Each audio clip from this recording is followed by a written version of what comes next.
देखছেন AGT live 24/7। आप देख रहे हैं AGT live 24/7। You are watching AGT Live 24/7. Doctor Shyama Prasad Mukherjee food park করবেন আমাদের রাজ্যের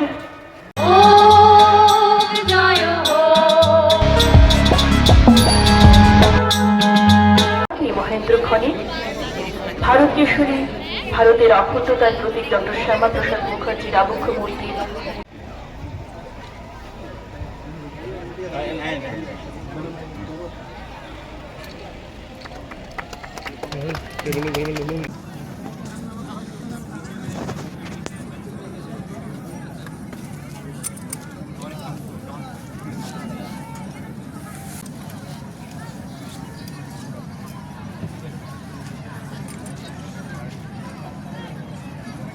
समीहसे ततो नो अभयं गुरु नः हरि ओं मा स्वस्ति न इन्द्रो वृत्रवाः स्वस्ति नः पूषा विश्ववेदाः स्वस्ति नस्तार्क्ष्य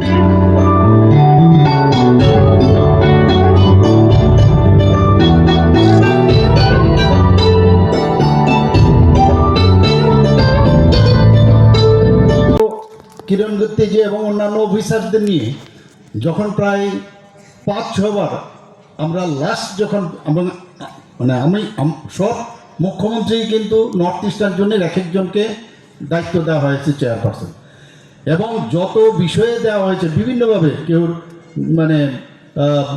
পশুপালন কারোর কৃষি নিয়ে ইত্যাদি কিন্তু তখন অন্য মুখ্যমন্ত্রী কিন্তু মেম্বার হয় এবং দেখা গেছে এই যে এতগুলো আমাদের যে কাজগুলো ওনারা দিয়েছেন সেই জায়গার মধ্যে কিন্তু যখন ট্যুরিজমের ডেভেলপমেন্ট নিয়ে আমি পুরো নর্থ ইস্টার্ন জোনের কথা বলেছি এখানে কিন্তু খালি ত্রিপুরা না all the other states also about 8 state এবং যেভাবে সাবমিট করলাম উনি বললেন যে এইরকম একটা মডেল আপনারা কি করে করলেন বললেন যে আমাদের পাঠান আপনি এবং সেই মডেল আমরা পাঠালাম এবং অন্যান্য যারা মুখ্যমন্ত্রীরা সেখানে আছেন তাদের কাছে পাঠিয়ে যে কীভাবে কাজ করাতে হয় এবং উনি সাংঘাতিকভাবে খুশি। এখন গতকাল এটা কালমিনেশন ছিল 2 দিন আগে দুটো সিটিং আমাদের দেওয়া হয়েছিল সেই জায়গায় বললেন যে আপনাকে একটা রিকোয়েস্ট করছি কি যে আপনার আরেকটা দায়িত্ব নিতে হবে ওই যে আমি বললাম কাজ করলেও সমস্যা তো যাই হোক তা বললাম ঠিক আছে করবো এটা তো কথা বললাম কি বিষয় সেটা আসামের মাননীয় মুখ্যমন্ত্রী সেই দায়িত্বে ছিলেন এবং উনি যেহেতু এখন ব্যস্ত তো বলছেন যে আমি অন্য কাউকে যদি দিন তাহলে ভালো হবে so I was the target করবোটা কি বললেন এবং কালকের কালমিনেশনে আবার আমরা পুরো এই রোড থেকে আরম্ভ করে পুরো আমাদের যে বিভিন্ন যেসব ইনফ্রাস্ট্রাকচার ডেভেলপমেন্ট আমাদের যে সমস্যা হয় ল্যান্ডস্লাইড হয় যেটা খুব ইম্পর্ট্যান্ট আমাদের জন্য কোন কোন জায়গায় আমাদের বিভিন্ন যেসব নেট থেকে আরম্ভ করে সবগুলো কিভাবে আমরা করব তার বিষয়ে যখন দিলাম উনি বললেন যে এটার আরেকজন চিফ মিনিস্টার ছিলেন আমাদের মিজোরামের উনি বললেন যে আর কিছু বলার নেই উনি যেভাবে দিয়েছেন এগুলোই আমরা যদি করি তো নর্থ ইস্টার্ন জোনের যে কানেক্টিভিটি ভুটান নেপাল এবং অন্যান্য যেসব নাইবারিং কান্ট্রিগুলো আছে এতে করে আমাদের is of going is of business সেটা ডেভেলপ করবে এই আমাদের সরকার থেকে আমরা দিয়েছি আপনারা জানেন যে বিধানসভার মধ্যে আমাদের বাজেটের সময় আমরা ডিসিশন নিয়েছিলাম বিরোধীরা এখানে ডোন্ট টেক ইট আদারওয়াইজ আমার তো বলতেই হবে বিরোধীরা সব বিরোধী এখানে ওনার মতো না অনেক বিরোধীরা আছে সেখানে অনেক সময় জিজ্ঞেস করছেন কোথায় যা বলে একটা কাজও হয় না আর আমরা সেই বিধানসভার মধ্যে আমি বলেছিলাম যে আমরা যে প্রতিটা 8টা ডিস্ট্রিক্টের মধ্যে এই যে ডি-এডিকশন সেন্টার আমরা করব আজকে আমাদের বাজেটের মাধ্যমে যেটা বলেছি সমস্ত ডিস্ট্রিক্টে আমরা একটা করে এইভাবে আজকে যে এখানে ভূমি পূজন হলো সেই ডি-এডিকশন সেন্টার এখানে খোলা হচ্ছে আমাদের এই যে ডোনার মিনিস্ট্রি থেকে আমাদের কি দিলেন যে আউট অফ 50 করোড় ওনার 50 কোটি টাকার উপরে বেশি যাবেন না আজকের এই যে এখানে ডেভেলপমেন্ট হলো এখন পর্যন্ত 48 করোড় পেয়েছি তাহলে এতগুলো টাকা কে দেবে আমাদের বাজেট থেকে আমরা বাজেট থেকে প্রায় 25 কোটি টাকার উপরে আমাদের বাজেট থেকে আমরা দিয়েছি, যাতে এই খোয়াইয়ের এই প্রকল্পগুলো প্রপারলি হয়। বলছি, আমার পূর্ববর্তী বক্তা বলেছেন এক ত্রিপুরা শ্রেষ্ঠ ত্রিপুরা, এখন আমি নতুন নাম দিয়েছি নিউ ত্রিপুরা। আমরা আগামী দিন তৈরি করবো, তবেই গিয়ে নিউ ইন্ডিয়া হবে। এবং সেইভাবে আমরা মেসেজ আমরা দিতে চাই মাননীয় প্রধানমন্ত্রীজির কাছে, যেন সেটা পৌঁছায়, সেই চেষ্টা আমরা করছি বন্ধুগণ। মাননীয় প্রধানমন্ত্রীজি কি বলছেন, কেন বারবার মাননীয় প্রধানমন্ত্রীজি স্যার আমরা কথা বলি না? কারণ উনি যেভাবে কাজ করছেন, আমরা এর আগে এক নরেন্দ্র নামে একজনকে আমরা সবাই জানি, স্বামী বিবেকানন্দ, যেভাবে দেশকে আজকে যখন রিলিজিয়াস যে ওখানে কনভেনশন হয়েছিল সেই চিকাগোতে, সেখানে উনি যেভাবে ভারতকে সামনের দিকে এগিয়ে নিয়ে গেছেন, ভারতের যে সভ্যতা, ভারতের যে ধর্ম, যে সব ধর্মের প্রতি তাদের যে আমাদের যে আস্থা, সবাইকে আমরা ওয়েলকাম করি, সেই বিষয়ে যখন ভারতবর্ষের দর্শন যখন সবার সামনে রাখলেন, তখন ভারতবর্ষকে সবাই চিনতে পারলেন। আর এক নরেন্দ্র মোদী, উনিও আবার আজকে G20 হোক যে কোনো জায়গায় যেভাবে বিদেশে যায়, ওনাকে যেভাবে সম্মান দেয়, এবং আমরা এইরকম একটা গার্জিয়ানের সাথে আমরা আছি। এবং উন্নয়ন ছাড়া আমরা কোনো কথা বলবো না। রাজনীতির জায়গায় কিন্তু উন্নয়নের জায়গায় চক্রান্ত হচ্ছে, হবেও, এটাই রাজনীতি। অনেক সময় বলেন যে আপনি তো নন পলিটিক্যাল পার্সন, ডাক্তার মানুষ, উনি কি?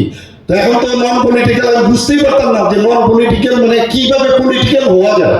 তো আমি বললাম কি, মানে যারা বিরোধী আছেন তাদেরকে গালিগালাজ করতে হবে, বা কোথাও গিয়ে রাস্তায় নেমে কিছু করতে হবে, নাকি অন্যান্য আরো বললাম না এখানে এগুলোর সাথে। আমি এটা কিন্তু ফাইন্ড আউট করছিলাম যে কিভাবে মানে রাজনীতিবিদ হওয়া যায়। যাই হোক, অবশেষে যখন রাজনীতিবিদ হলাম, তারপরে সমস্যা হয়ে গেল। বিরোধীরা বলছেন আমি এই কথা বলছেন, সেই কথা বলছেন, কি বলছেন উনি? তো এখন চিন্তা করলাম, না মানে বাইসাইকেলের সাথে আমি তুলনা করি যে তাহলে আমরা কিভাবে চলবো। তো বাইসাইকেল কি ব্যালেন্স, মানে না ডান দিকে, না বামপন্থী, না ডানপন্থী, মাঝখানে মিডলপন্থী আমরা সামনের দিকে এগিয়ে যাব। কারোর সাথে আমাদের মেইন হচ্ছে উন্নয়নের দিকে যাব, সেই বিষয়ে আমরা আগামী দিন চলবো বন্ধু। গত মানে লাস্ট ইয়ার আমাদের বাজেট প্রায় 27,000 কোটি টাকা ছিল। সেই জায়গায় দাঁড়িয়ে আমরা গত যে 25-26 যে আমাদের বাজেট, সেখানে আমরা 27,000 কোটি টাকা থেকে আমরা এক লাফে আমরা 32,000 কোটি টাকা গেছি। তো সেই জায়গার মধ্যে আমরা ইনফ্রাস্ট্রাকচার মধ্যে ডেভেলপ করার জন্য মাননীয় প্রধানমন্ত্রী যে খুব জোর দিয়েছেন যে ইনফ্রাস্ট্রাকচার যদি ডেভেলপ না হয়, মানুষের সুযোগ সুবিধা যদি না হয়, এবং তাতে করে ইনফ্রাস্ট্রাকচার ডেভেলপ করলে বাইরের থেকে অনেক লোক আসবে, বাইরের থেকে এখানে আসতে চেষ্টা করবে। আপনারা শুনে খুশি হবেন, কিছুদিন আগে আমি দিল্লিতে গিয়েছিলাম এবং সেখানে সমস্ত নর্থ ইস্টার্ন জোনে রাষ্ট্রলক্ষ্মীর মাননীয় প্রধানমন্ত্রী সেটা ওপেন করেছিলেন, সেটা উদ্বোধন করেছিলেন। বিভিন্ন স্টল সবার থেকে সব মানে স্টেজের থেকে লাগানো হয়েছিল সেখানে, এই আমাদের ভারত মণ্ডপে। সেখানে ইনগুরেশনের পরে সেখানে যারা এই আমাদের যে কারণে এখানে করা হয়েছিল, বিভিন্ন যারা ইনভেস্টার সামিট, 30,000 কোটি টাকার মোহ হয়েছে। সেই 30,000 কোটি টাকার মধ্যে 15,000 কোটি টাকা শুধু ত্রিপুরার মধ্যে মোহ হয়েছে। আপনারা ভাবুন। তো যারা ইনভেস্টার, এরা কিন্তু এমনিতে আসবে না, বাবা আমি পয়সাটা লাগাবো, হ্যাঁ আমারটা সেফ আছে কিনা। That's what is the reason হচ্ছে যে এখানে এখন শান্তি প্রতিষ্ঠিত আছে, এখানে অসুবিধা নাই, টেররিস্টদের আনাগোনা নাই। 2-4টে ঘটনা হয় এবং যারা চক্রান্ত করে এসব করছে, ইমিডিয়েটলি যেটা আমাদের চিফ হুইপ মহোদয় বলেছেন, ইমিডিয়েটলি ওইখানে আমাদের সব লোক যারা বিভিন্ন এজেন্সি আছে ঢুকে যায়, এবং এখানে কোনো কম্প্রোমাইজ হবে না।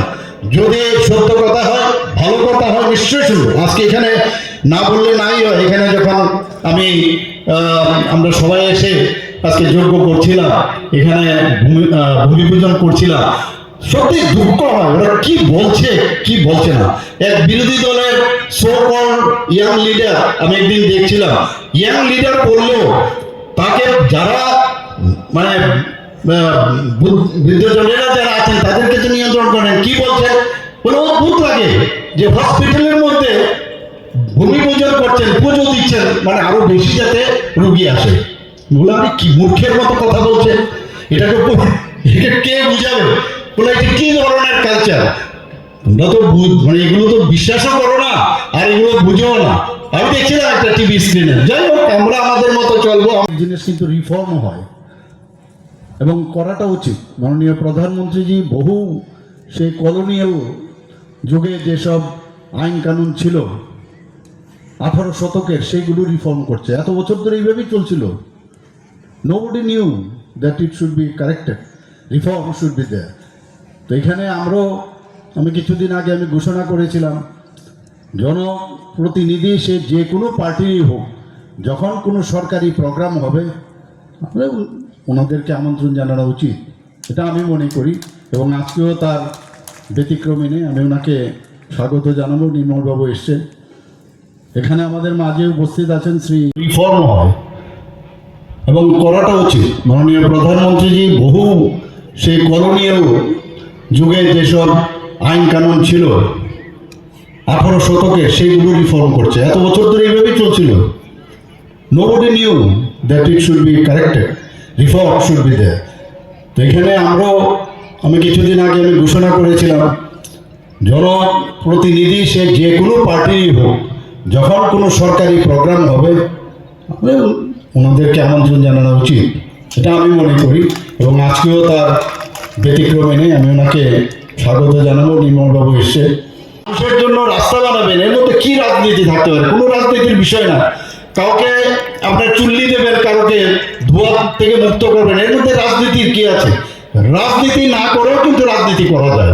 অর্থাৎ কাজের মাধ্যমে আপনি যদি ডেভেলপমেন্টের কোনো রাজনীতি হয় না, সেই দিশায় আমরা এখন কাজ করছি। আমাদের মাঝে উপস্থিত আছেন এখানে, এই যে আমি যখন এখানে এসেছিলাম তা আমি জিজ্ঞেস করছিলাম কি কথা বলবো এখানে। আজকে তো এখানে প্রায় যে 11টি প্রকল্পের উদ্বোধন এবং ভিত্তিপ্রস্তর স্থাপন 2টি এবং মোট ব্যয় এবার 113 কোটি টাকা। এবং যখন এখানে আমি মাননীয় বিধায়কের সাথে কথা বলছিলাম যে আমি কি বলবো, তো উনি বললেন যে এই সরকার কতটুকু মানবিক বোধ, হসপিটাল করলাম, কিন্তু শুধু হসপিটালে যারা ডাক্তারবাবুরা থাকবেন তাদের জন্য কোয়ার্টার প্রয়োজন। আমরা জানি, আমি নিজেও চাকরি করেছিলাম, হসপিটালে যখন যেতাম আমি জানি একটা ভাঙা হাতলের একটা চেয়ার থাকবে, আর ভাঙা একটা নরবর একটা টেবিল থাকবে, আর এই যে তার টেবিলের উপর যে মানে কভার, সেটা ওই নার্সিং যে স্টাফ আছে এটা কেটে এখানে দেবে। এই তো ছিল পিকচার। এখন তো এই অবস্থা নেই। তো ये न्यूज कंटेंट देखने के लिए शुक्रिया। अगर आपका कोई सुझाव है तो हमें कमेंट कीजिए, सब्सक्राइब कीजिए AGT Live 24/7। Thanks for watching AGT Live 24/7.